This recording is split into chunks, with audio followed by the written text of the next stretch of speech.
Muy buenos días, amadísimos hermanos en el Señor. Estamos ya en el día miércoles 30 de diciembre, día sexto dentro de la octava de Navidad. Buen día a cada uno de ustedes, hermanos, que nos escucha por medio de esta red social del YouTube. ¿Ya? Buen día, comunidad parroquial, Cristo Salvador, toda la feligresía, todos los miembros de comunidades, de movimientos, jóvenes y niños, ancianos y adultos. Buen día a cada uno. Dios bendiga a todos en este tiempo de la octava de la Navidad. Cuando un profundo silencio envolvía todas las cosas y la noche estaba a la mitad de su camino, tu palabra, toda poderosa, Señor, bajó desde el trono real del cielo. Queridos hermanos, las lecturas que hoy corresponden, en la primera lectura es de la carta del apóstol San Juan, capítulo 2, verso del 12 al 17, y el salmo responsorial, el salmo 95.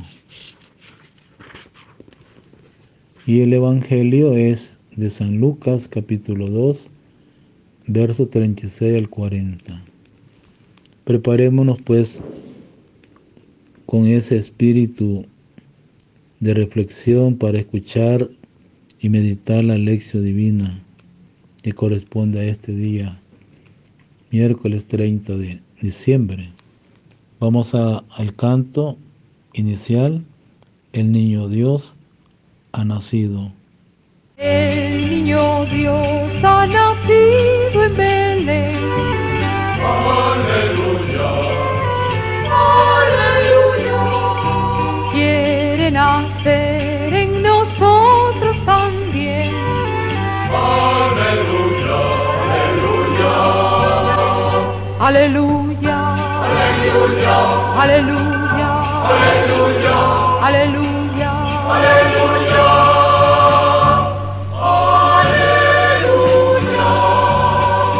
aleluya, Aleluya.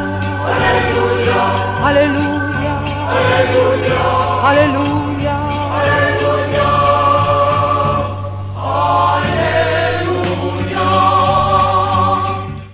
El Señor esté con ustedes y con tu espíritu. En aquel tiempo había una profetisa Ana, hija de Fanuel de la tribu de Aser. Era una mujer muy anciana. De joven había vivido 7 años casada, tenía ya 84 de edad. No se apartaba del templo ni de día ni de noche, sirviendo a Dios con ayunos y oraciones. Cuando José y María entraban en el templo para la presentación del niño, se acercó a Ana dando gracias a Dios, hablando del niño a todos los que aguardaban la liberación de Israel.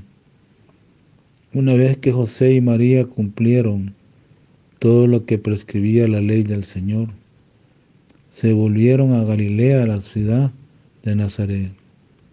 El niño iba creciendo y fortaleciéndose, se llenaba de sabiduría y la gracia de Dios estaba con él. Palabra del Señor. Gloria a ti, Señor Jesús. Hermano, estamos siempre atentos a esta octava de la Navidad, donde estamos recordando siempre la conmemoración del misterio de la encarnación del Hijo de Dios, que se hizo hombre y habita en nosotros, en la humanidad, en la divinidad y en lo humano. Jesús envía al Espíritu Santo para que guíe nuestra oración, que sepamos guardar ese silencio que nos permita poder escuchar lo que hoy nos quiere decir, para que así hoy podamos ser en nuestra familia apóstol de tu amor. Podríamos preguntarnos qué dice el texto ¿Y qué me dice el texto? Leer la palabra de Dios y escucharla es el mensaje que el Señor te transmite y nos ha transmitido hoy. Las varias afirmaciones que en su carta el apóstol Juan y evangelista hace a los padres y a los hijos pueden ser solo un recurso literario. ¿Qué significa esto? Lo que dice a uno lo puede decir tranquilamente a los otros. Y son unos consejos que nos viene bien a todos los cristianos. Una página así, leída, estos días pueden recordarnos que se nos ha perdonado los pecados en nombre de Jesús, que conocemos al que es desde el principio, al Padre que permanece en nosotros, la palabra de Dios que hemos vencido al maligno. Esto último, la victoria sobre el maligno, lo afirma 2 veces de los jóvenes, son los que cuando son creyentes, mayor fortaleza y valentía, necesitan y muestran en la lucha contra el mal. A unos y a otros nos dice el evangelista Juan y apóstol que no amen al mundo. El mundo es el maligno y no se puede servir a dos señores. El que ama al mundo no puede decir que ama a Dios. Ya se ve claramente que Juan, cuando hablaba del mundo, no se refiere a la creación cósmica, sino que esta palabra tiene que aquí un sentido peyorativo. ¿Qué significa eso? Lo describe Juan como las pasiones del hombre terreno, la codicia de los ojos, la arrogancia del dinero. El mundo son, por tanto, la fuerza del mal en cuanto que se oponen a Jesús y su reinado. Es dar la prioridad no a Dios, sino al materialismo, al sensualismo, a las ambiciones del propio yo. Y entramos también hoy a la parte del Evangelio de San Lucas. Vemos una figura que está dentro de esta octava de la Navidad, es la anciana Ana. Es otro testimonio entrañable en el ámbito de la Navidad. Ella no prorrumpe en cánticos tan acertados como los de Zacarías o Simeón. Ella habla del niño y da gloria a Dios. Es vidente en el sentido de que tiene la vista de la fe y ve las cosas desde los ojos de Dios. Es una mujer sencilla, viuda desde hace muchos años y nos da ejemplo de fidelidad y amor. Por eso Juan añade, en esta carta de Juan nos pone ante el dilema, es nuestra vida. Interroguémonos, ¿seguimos los criterios de Dios nosotros o nos hemos dejado contaminar por los del mundo? ¿De veras nos sentimos nosotros libres de esas pasiones del hombre terreno? Las codicias, las avaricias de los ojos, la arrogancia del dinero o cosa equivalente. Por eso el Evangelio de Lucas pues nos propone además la lección de esa mujer, esta buena mujer, Ana, una del grupo de los pobres de Yahvé, los Nahuín, que esperaban confiado la salvación de Dios. Pero también alcanzaron a celebrar jubilosamente y gozosamente el representante de tantas personas que desde su vida de cada día sirven a Dios, siguen el camino de Jesús y sin demasiada cultura probablemente saben discernir los signos de los tiempos. Se dan cuenta más que los sabios de la presencia de Dios en su vida. Hermanos, en el seno de una familia, ¿cuántos bien hacen los abuelos, los padres, los hermanos, comunicando actitudes de fe y fidelidad. Cuánto bien puede hacer en el círculo de los amigos un joven valiente que no esconde su fe y su honra sin caer en la esclavitud de los criterios del mundo contrario a Cristo. Y sobre todo las religiosas y religiosos, con los 3 votos de castidad, pobreza y obediencia, con los que optan por una vida de seguimiento de Cristo, pero luchan contra la apetencia de este mundo. Queridos hermanos, siguiendo siempre la reflexión de esta primera carta de Juan, capítulo 2, del 12 al 17, cómo vivir el amor hacia el Padre.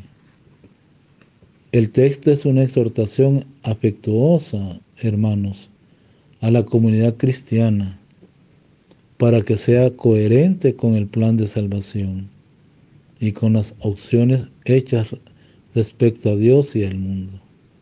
El apóstol Juan, dirigiéndose específicamente a los hijos en general, nos invita a reflexionar sobre su situación actual de salvación cristiana en la que viven porque han obtenido el perdón de sus pecados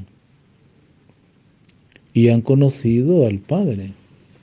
Escribiendo a los padres, les recuerda que han conocido a Jesús, el que es desde el principio, a través de su palabra, por lo que se le exige una fe madura, para no dejarse seducir por el mundo. A los jóvenes les recuerda que se han adherido a Jesús y han vencido el mal, y que su fuerza espiritual se refuerza por la palabra de Dios. Y esto da a entender, excluye de los compromisos con los fáciles, atractivos que el mundo, la sociedad de consumo nos da. Este proyecto de vida espiritual se resume, dice la carta de Juan, ¿en qué? En la práctica, en una vida apartada de la lógica del mundo, entendiendo como reino del mal que se opone a Dios. Y Dios y el mundo son 2 realidades opuestas. Sigue diciéndonos la carta de Juan, dice que del mundo enemigo de Dios. Juan menciona algunos aspectos que pertenecen a la transitoriedad. Por ejemplo, los apetitos desordenados, es decir, las malas tendencias que viven en el hombre viejo, inclinado al pecado. Otra transitoriedad es la codicia de los ojos.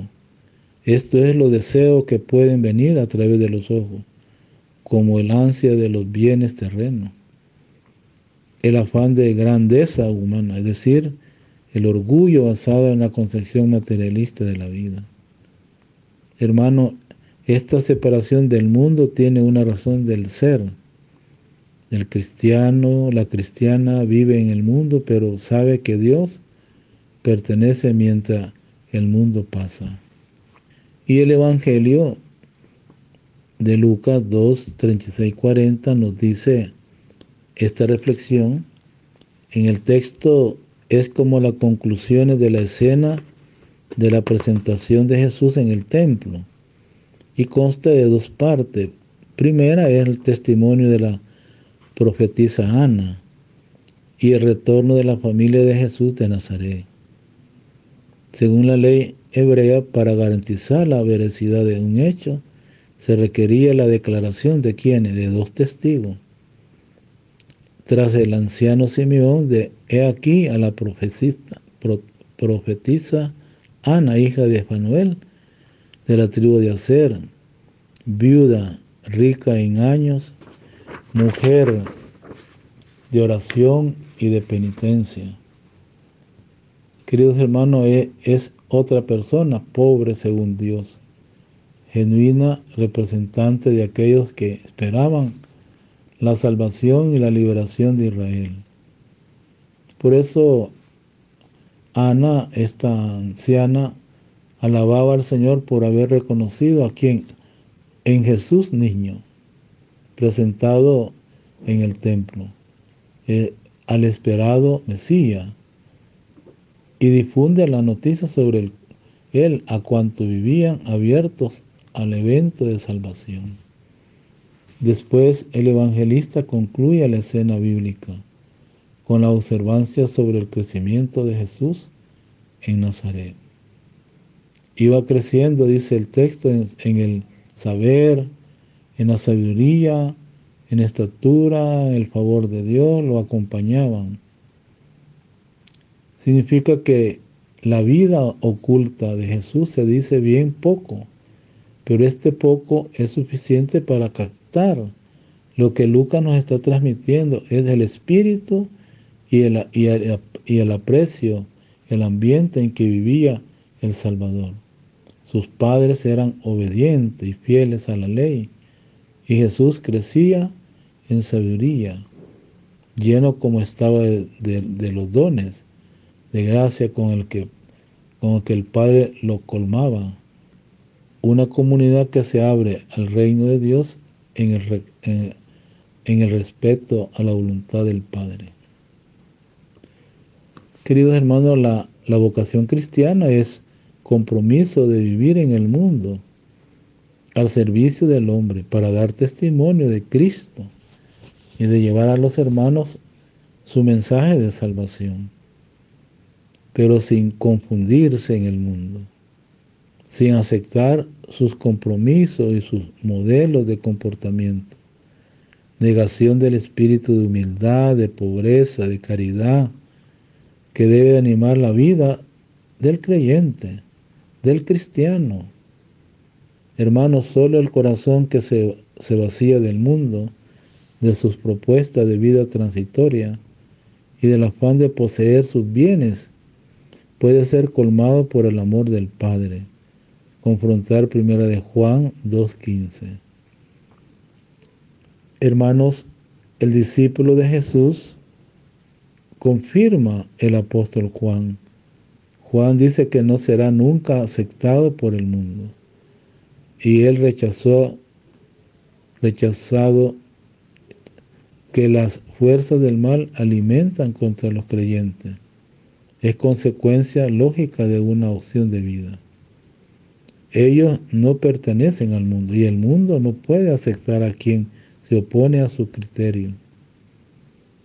Vemos ahí, pues, hermanos, cómo los creyentes, con motivo de su opción de vida, hecha a favor de ¿quién? De Cristo, son considerados extraños o enemigos. Su existencia es una continua acusación de las obras perversas del mundo y un reproche elocuente del malvado. Por esto el hombre de fe es odiado y rechazado. El mundo rechaza a los discípulos porque no son los suyos, y él no ama sino lo que es suyo, lo que no turba en su paz. No desenmascaran su altanería y no lo somete a acusaciones por su conformismo. Pero sí, hermano, para quien sigue la lógica del amor, Cristo es signo de contradicción. Nos ha dicho el anciano Simeón. Es verdad, sin embargo, que tantas opciones llega a ser criterio de autenticidad, de firmeza para los discípulos de Cristo. Hermanos, el amor es un bien grande. Debemos de contemplar ese amor. ¿Ya? Es el más importante de los bienes. El noble amor que se tiene a Jesús impulsa a realizar grandes cosas, lleva a desear una perfección cada vez mayor. Queridos hermanos, en la contemplación podemos tener el que ama vuela corre, exulta, es libre, nada puede detenerlo. Da siempre todo y en toda cosa reencuentra al todo porque reposa en el único bien supremo, del que emana y nace todo bien. A menudo el amor no conoce medida, pero se inflama sobre toda medida. A menudo no se siente el peso, no se preocupa de fatiga, querría hacer más de lo que puede, porque piensa que todo lo es fácil. Por eso, hermano, ¿estás dispuesto a todo? El amor vela, si está cansado, no pierde su afán. Como llama viva, como antorcha ardiente, se lanza a lo alto, actúa seguro. Quien ama profundamente comprende bien el lenguaje y del Señor. Y el Señor abre mi corazón al amor, que yo sea presa del amor, alzado sobre mí mismo por exceso de fervor y de estupor, que yo cante el himno del amor, que yo te siga, mi amado, cada vez más alto, y mi alma se consuma en alabarte, exultando el santo amor. Queridos hermanos, pues el Señor pues nos invita a esto, ¿verdad? Y Él pues es la voz interior del amor.